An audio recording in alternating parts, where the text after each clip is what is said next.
Bonjour à toutes et à tous.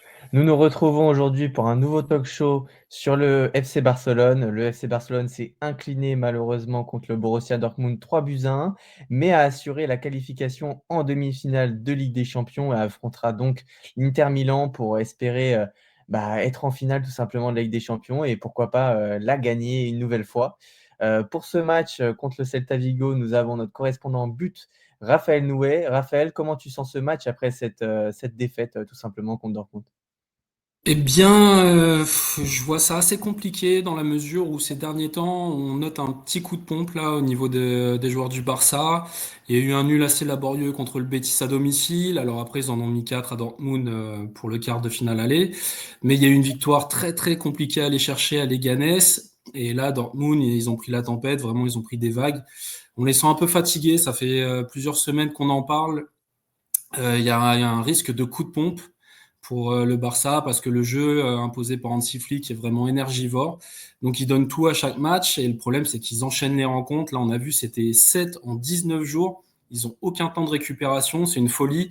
Et donc il y a sûrement un moment où ils vont payer tous ces efforts et visiblement c'est un peu le cas en ce moment. Donc je vois ça assez compliqué contre le Celta Vigo qui vise encore une place européenne. Eh ben, on va passer tout de suite, au duel de ce match avec, Lamine Yamal qui on va en parler juste après, qui a pas fait un grand match, hein, contre Dortmund, mais en Liga, il est si important, hein, cette saison, faut pas l'oublier, il est jeune, c'est un jeune joueur qui a un gros potentiel de futur meilleur joueur du monde.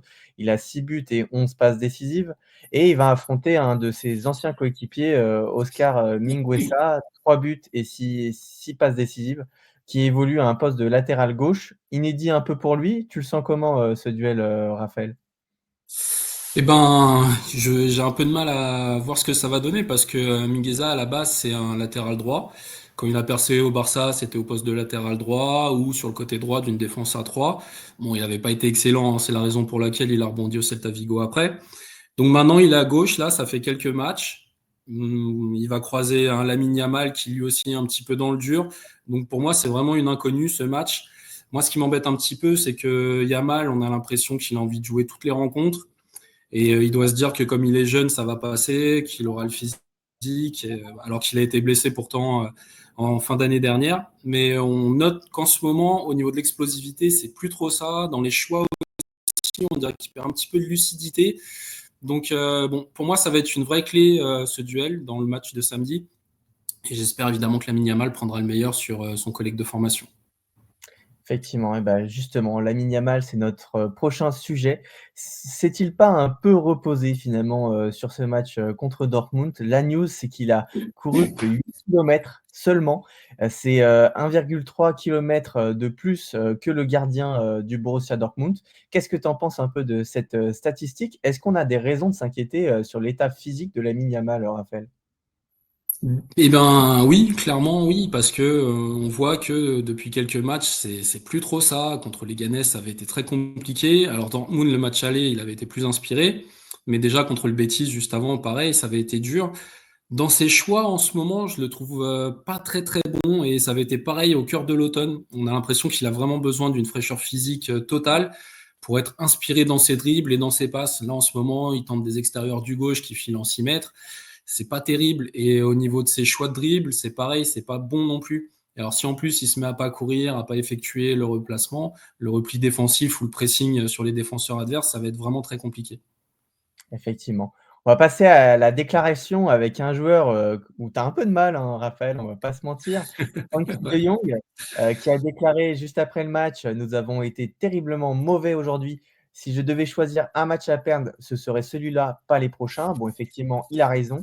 Qu'est-ce que tu penses du match de Frenkie de Jong et de ses coéquipiers, Raphaël?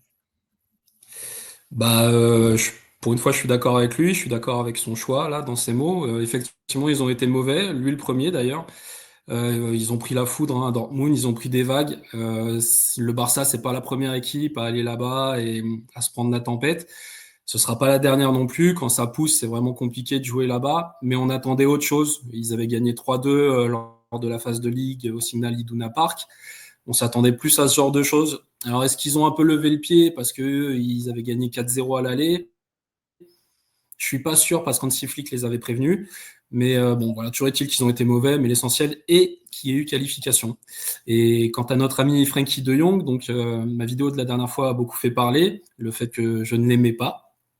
Ça a fait réagir sur les réseaux, évidemment. Donc, je tiens à préciser que je lui reconnais beaucoup de talent, hein. S'il vient en Ligue 1, il serait le patron de n'importe quelle équipe, il n'y a pas de problème. Mais pour le prix où il a été acheté au Barça, je trouve qu'on pouvait en attendre beaucoup plus. Et je maintiens que dans l'équipe actuelle, il n'a pas sa place.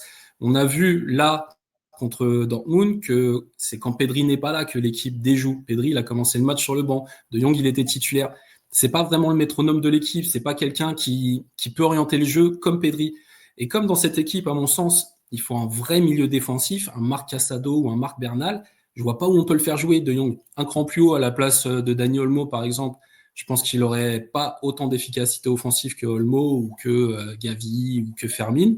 Un cran plus bas, il n'est pas aussi bon dans l'orientation du jeu que Pedri. Et au niveau de la récupération, il n'est pas aussi fort que Bernal ou Casado. Donc pour moi, je maintiens. Frenkie de Jong est très bon, mais il n'a pas le niveau pour ce Barça ni sa place. Eh bien, écoute, on verra bien au prochain match, si Frenkie de Jong, te fait démentir, hein, tout simplement, Raphaël. Eh ben, on va C'est passer ça. maintenant au point sur l'effectif. On n'a pas, des grandes nouvelles à part que, Baldé s'est blessé pour, 2 semaines. Sinon Casado, Christensen et Bernal, et Ter Stegen complètent, le point sur l'infirmerie. Au niveau de la composition, du coup, là, Raphaël, explique-nous tes choix sur cette composition. On voit pas de Frenkie de Jong, explique-nous tout ça. Ah non, étonnamment, on le voit pas. Non, et on voit pas non plus de Ronald Arroyo qui a fait un match assez épouvantable à Dortmund, notamment sa relance sur le troisième but, c'est inexplicable. Enfin, inexplicable. Ça fait quand même longtemps que le défenseur uruguayen, il est plus à son niveau d'avant sa grave blessure, avant la Coupe du Monde 2022.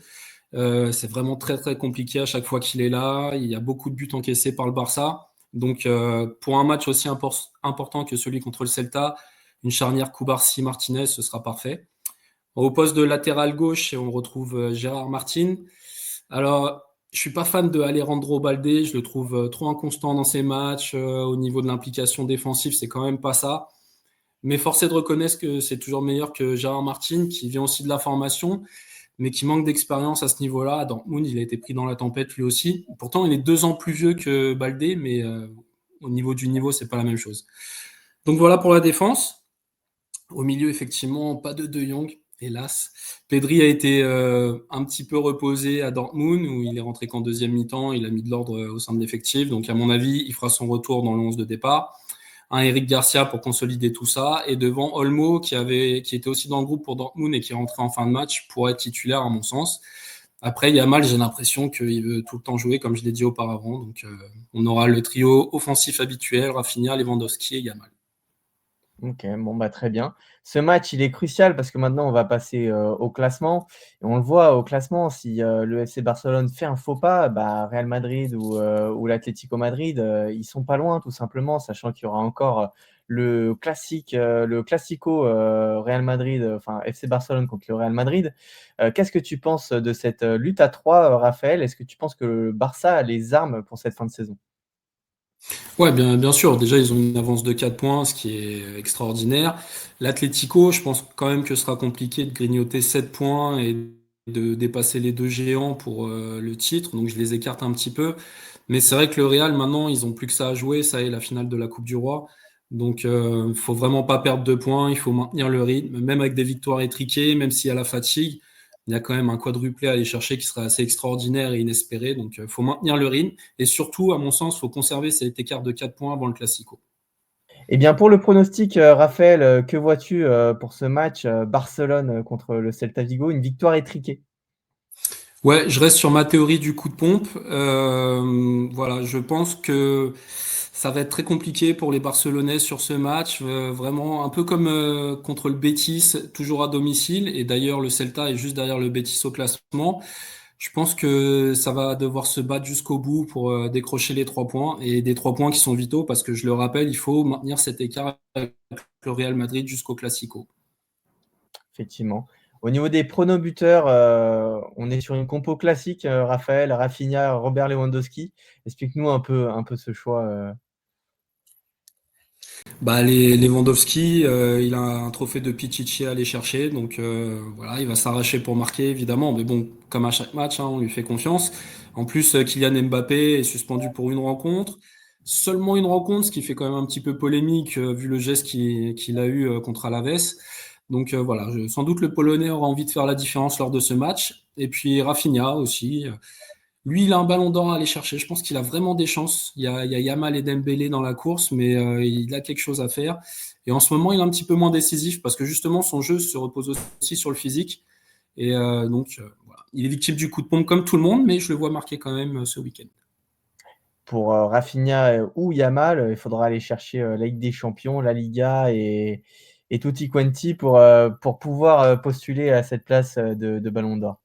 Et en prono buteur côté Celta, on a Aspas, l'éternel en fait, buteur, hein, de la Liga. À 37 ans, il marque toujours.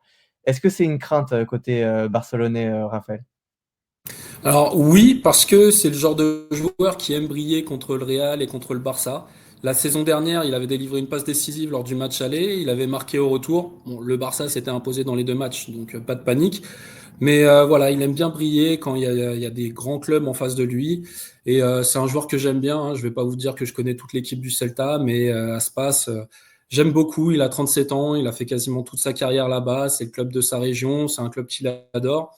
Il a passé 2 ans à Liverpool et une année à Séville, mais sinon tout le reste c'était au Celta.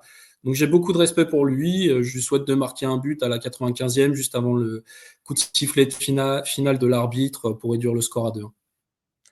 On espère en tout cas une victoire, du FC Barcelone, pour la course au titre et que le FC Barcelone, se remette, hein, tout simplement de cette défaite, contre Dortmund et qu'elle laissera pas de traces physiquement, aux Barcelonais et moralement. Et puis on se retrouve, du coup, la semaine prochaine pour un nouveau talk show et puis, à bientôt.